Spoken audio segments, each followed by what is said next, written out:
None can immediately achieve spiritual vision, but the discoveries of those that have it can be health-giving life nourishment for all the results of super-sensible knowledge when properly applied in life. Proved to be not impractical, but rather practical in the highest sense. The acquisition of higher knowledge is not the aim, but the means to an end which consists in the attainment thanks to this knowledge of a greater and truer self-confidence, and a higher degree of courage, and a magnanimity and perseverance which cannot as a rule be acquired in the lower world. Rudolf Steiner. Many other accomplished researchers have helped add to our growing knowledge base of the Alien Pyramid New One World Order agenda.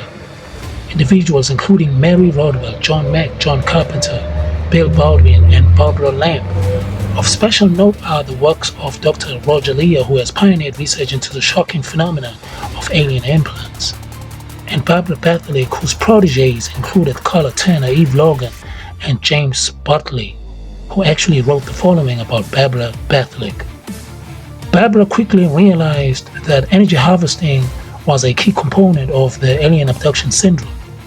Barbara was an empath and highly intuitive, and labored endlessly to document every facet of a person's alien abduction experiences.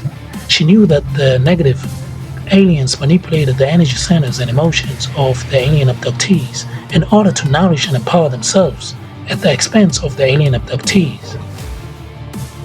This process was being played out on a macro society-wide scale. Alien abduction is an all-out assault on the abducted humans, energetically, mentally, emotionally, and spiritually.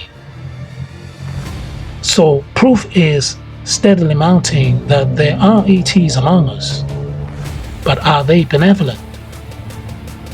Given the tiny fraction of all the evidence in existence, which indicates the presence of ETs, that they are also interfering in Earth's affairs, it is surprising that there is still the growing belief among some circles out there that all ETs are benevolent and that they have humanity's best interest at heart. This is foolish nonsense. Dangerous nonsense too, because it gives people a false idea about our galactic neighbors, and thus lowering their defenses, making them more susceptible to invasions and some manipulation for some reason. I mean, this notion has been pushed by none other than Dr. Greer of Close Encounters and the Disclosure Project. Dr. Stephen Greer has done a truly outstanding job in bringing ET and UFO witnesses to light and has exposed important aspects of the conspiracy, including the suppression of free energy and the 0 point. I can vouch for Greer on that since I've personally been following his work for some years now. But sadly and unfortunately, because Greer has become one of the top leading experts in the ET UFO field, many people blindly accept whatever word he has on the subject. He insists that many of the negative interactions experienced by the so-called alien abductees are secret black military operations, MILABs, MILAPS, military abductions. But Greer is dead wrong on this point, since Kerry Cassidy and Bill Ryan of Project Camelot have pointed out, and there's heated discussions as well as other experts on the subject, especially on exopolitics, such as Dr. Michael Salla, who wrote The Rebuttal Exopolitics versus Exospin.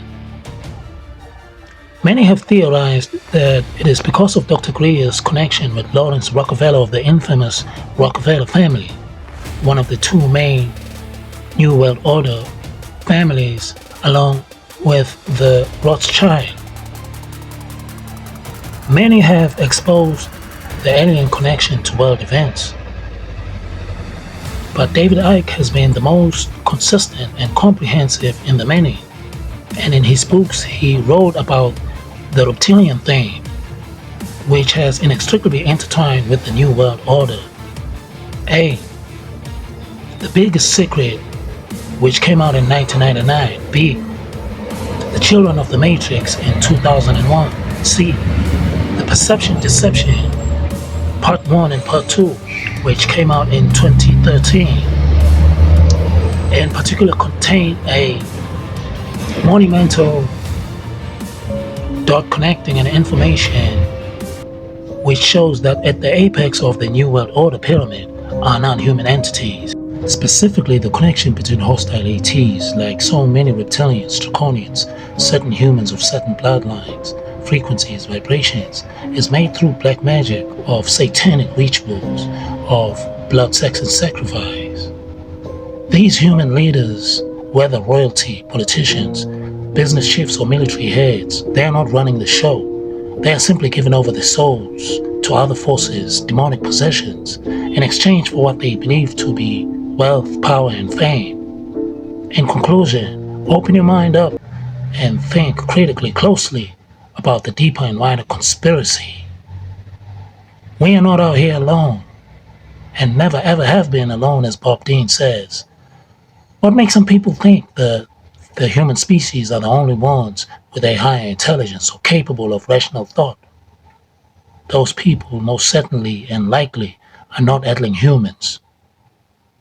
It is absolutely narrow-minded to assume that we, the human genetics, are the only ones.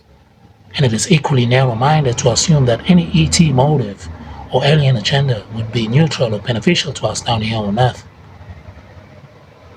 We need to wake up, know and always remember that the game is a whole lot more grander than us. The New World Order doesn't just end with the third-dimensional matrix of political control, police brutality, indoctrination, assassinations, infiltrations, free trade agreements, social, geo-bioengineering, transnational corporations and banking cartels, the suppression of free energy and free technology, AI, machines, robots, or even microchips. The evidence shows that the trail goes off-planet into far more bizarre realms than the average mind could possibly imagine. A multipolar order